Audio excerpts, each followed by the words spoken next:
Hi students, I'm going to discuss the various tips to solve the sentence completion question.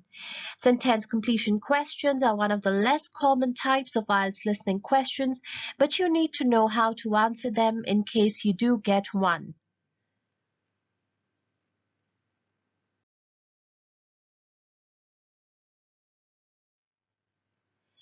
They are a type of gap-fill questions where you must listen to the recording and fill in the missing words in the sentences to complete them. It's very often the ending of the sentence that you'll have to complete. You may also have to fill in the words within sentences. Sentence completion questions can appear in any section of the IELTS listening test, but as long as you have a good strategy to follow, you'll be able to answer them successfully.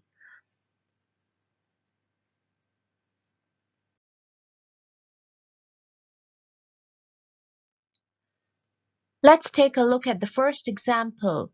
Here you can see the question says complete the sentences below, write no more than 2 words for each answer. So the answer can be either 1 word or 2 words. And here we have to complete the sentences.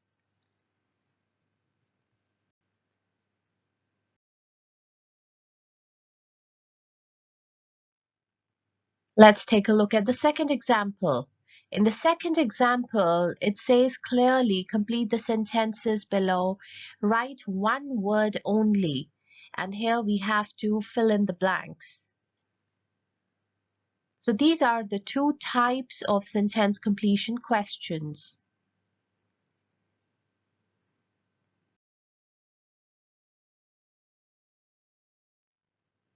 Let's find out the strategy and tips. You will have a short time to prepare before the speaker begin talking.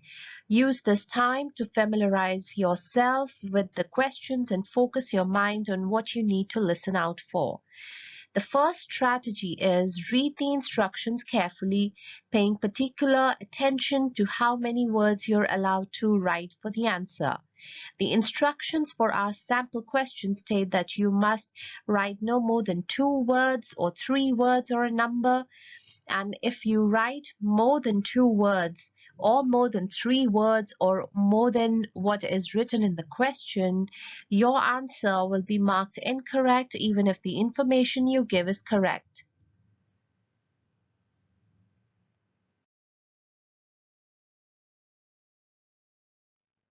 The second tip is the answer order.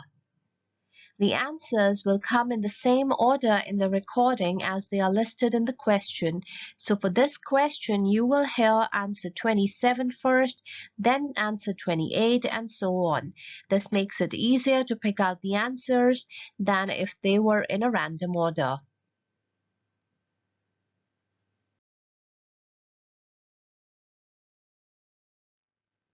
The third tip is predict the answers. Try to predict what the answers might be. This will focus your mind on what to listen out for in the recording. Occasionally, you may be able to predict the actual word, but it should certainly be possible to determine the type of word needed to fill each gap, such as a noun, an adjective, or a verb.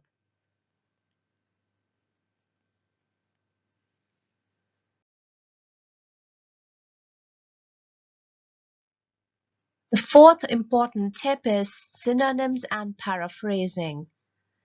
Synonyms and paraphrasing will be used extensively in the recording, so you will not only be able to listen to the exact words that are used in the sentences, but also different words and phrases that have the same meaning. Let's take a look at a few examples here. Rachel is probably not going to say, starting with the Open University demanded a great deal of. She will say it in a different way. For example, my studies required a high level of. These synonyms have been used in these examples, like demanded can be also said as required. Great deal can be also said as high level. So another good use of your preparation time is to underline keywords and phrases and quickly think of synonyms that might be used. Any clues you can get will help you to understand the recording and identify the information needed for the answers.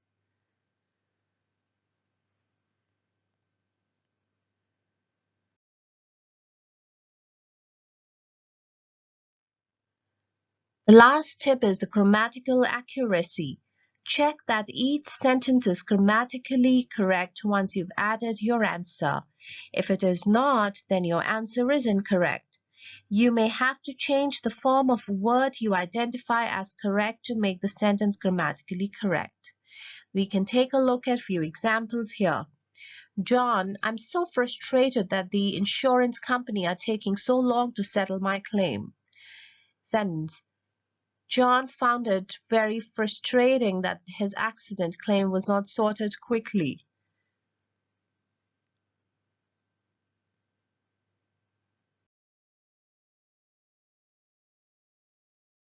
Let's do a practice. So here, you will listen to the audio and you'll have to answer the questions below. And the recording begins now. Beep! How many of you know people who hate studying but love doing crosswords or playing computer games that challenge their minds and their reflexes? Lots of you, I'm sure. Well, one objective is to learn to enjoy studying in the same way we enjoy those crosswords and computer games. Okay, we'll come back to that later. Now, I want to discuss a few basics. 1. Regular exercise. Countless studies show that regular physical exercise, say 40 minutes or so, 5 days a week of jogging, fast walking, weight training, tennis, whatever you enjoy, puts you in a more positive frame of mind and also increases creativity and memory for hours after the exercise. Other important things are to eat good healthy food, get enough sleep, and try not to spend too much time and money in the student bar. There's nothing worse than trying to learn something or solve a problem than when you have a hangover. So as the Romans used to say, mens sana in corpore sano, a healthy mind in a healthy body, right? Now we're all going to keep fit and healthy. What about the studying? First, you must work out the times that you will use for study. When I say study, I mean all the school work, writing essays, reading, etc., that you do out of the class. Be realistic, don't plan to spend 60 hours a week on it.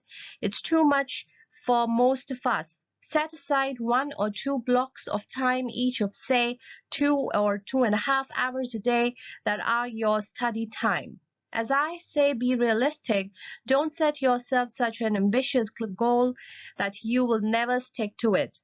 And it's also a good idea to leave one day a week, Sunday perhaps, completely free so you can relax and occasionally do some schoolwork at those times when it builds up a bit. That's time settled. Now for place. We are creatures of habit. We do things better when we do them in places that we associate with a particular activity, in this case studying. So it's best to try and set aside a quiet place. Perhaps your bedroom, a study, if you have one, which is where you study. When the weather is nice, it could be outdoors. Nothing is nicer than reading and thinking about that novel you have to read for English literature, 101 on a quiet grassy bank by a stream on a sunny day. And we mustn't forget the library. Most of us find that studying surrounded by the learning of centuries is inspiring, as though studying is the only proper thing to do in a library. Okay, time, place, what next? It is questions. Before you set out to read something, always ask yourself, beep. All right, so let's take a look at the answers now.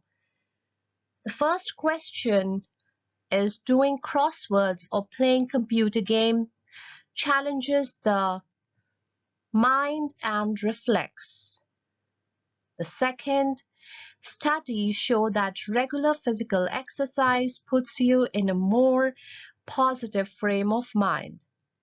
Third, we have to be realistic when creating study plans. Fourth, studying in the library is inspiring. Fifth, when planning for a study, we must decide on time, place, and questions. So I hope this practice is really inspiring.